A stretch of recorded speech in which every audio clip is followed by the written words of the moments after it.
بسم اللہ الرحمن الرحیم۔ السلام علیکم۔ آج میں آپ کے ساتھ حاتم طائی کا واقعہ بیان کروں گی۔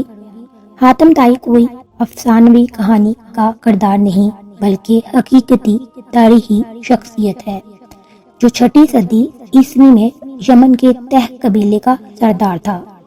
حاتم کا پورا نام حاتم بن عبداللہ بن سعد ابن اعظم الطائی تھا۔ حاتم کی ماں نہایت ہی دولت مند اور سخی خاتون تھی، جن کی وفات کے بعد حاتم کے بھائیوں نے اس کا مال روک لیا اور حاتم پر بے شمار ظلم ڈھائے۔ حاتم کو سخاوت وراثت میں ملی تھی، یہی وجہ تھی کہ وہ جوان ہو کر نہایت ہی سخی شخص ثابت ہوا۔ حاتم نے سخاوت میں اس قدر مبالغہ کیا کہ جب بچپن میں دادا کے پاس رہا کرتا تھا، اس وقت وہ اپنا کھانا لے کر باہر نکل جاتا۔ اگر کوئی مل جاتا تو ساتھ مل کر کھا لیتا، ورنہ کھانا نہ کھاتا تھا۔ یوں حاتم پورے عرب میں مشہور ہوا اور اس کی سخاوت کے چرچے عام ہو گئے۔ کچھ لوگوں نے حاتم کی سخاوت کے بہت سے قصے گڑھے لیے، لیکن اس کے باوجود حاتم کی سچی حقائق اس کی سخی شخصیت کی دلیل ہے۔ عرب میں جبل سمارا کی چوٹی پر واقع ایک مقام تھا جہاں حاتم رات کے وقت آگ جلایا کرتا تھا تاکہ علاقے سے گزرنے والوں کو راستے کی رہنمائی حاصل ہو سکے۔ اس مقام کو آج بھی حاتم طائی کا آتش دان کہتے ہیں۔ یہ علاقہ آج بھی آثار قدیمہ کی حیثیت رکھتا ہے۔ ابن عربی کے مطابق حاتم ہر میدان میں کامیاب تھا، خواہ وہ جنگ ہو، مقابلہ ہو، کھیل ہو یا سخاوت ہو۔ زمانہ جاہلیت میں ماہ رجب کا چاند بہت ہی مقدس مانا جاتا تھا، لہذا جب رجب کا مہینہ شروع ہوتا تو حاتم ہر روز 10 اونٹ ذبح کرتا اور لوگوں کو کھانا کھلاتا تھا۔ یوں تو حاتم کی سخاوت اور فراغ دلی کے قصے بہت سارے ہیں، لیکن چند ایک جو بہت ہی مشہور ہیں وہ یہ ہیں کہ روم کے بادشاہ قیصر کے دربار میں ایک دن حاتم طائی کی سخاوت کا تذکرہ ہوا۔ ایک شخص نے بتایا کہ حاتم کے پاس عمدہ نسل کے گھوڑے ہیں جو نہایت ہی خوبصورت ہیں۔ حاتم کی تعریف سن کر بادشاہ نے کہا، جب تک کسی آدمی کو آزمایا نہ جائے اس وقت تک اس کے بارے میں کوئی رائے قائم کرنا عقل کے خلاف ہے۔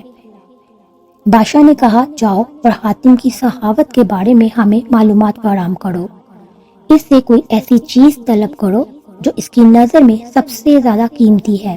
درباری نے کہا کہ حاتم کے لیے سب سے زیادہ عزیز اور قیمتی اس کا تیز رفتار گھوڑا ہے، لہذا بادشاہ نے یہ حکم دیا کہ حاتم سے اس کا گھوڑا مانگو اور میرے پاس لے آؤ۔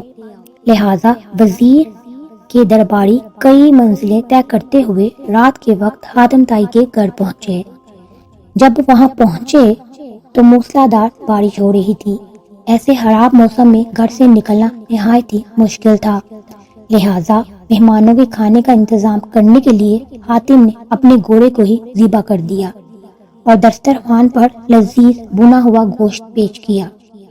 صبح کے وقت جب بارش تھمی تو ان وزیروں نے کہا کہ ہمارے بادشاہ کے سامنے آپ کے گھوڑے کی بہت تعریف کی گئی ہے، بادشاہ چاہتا ہے کہ آپ اپنا گھوڑا بادشاہ کی خدمت میں بطور نذرانہ پیش کر دیں۔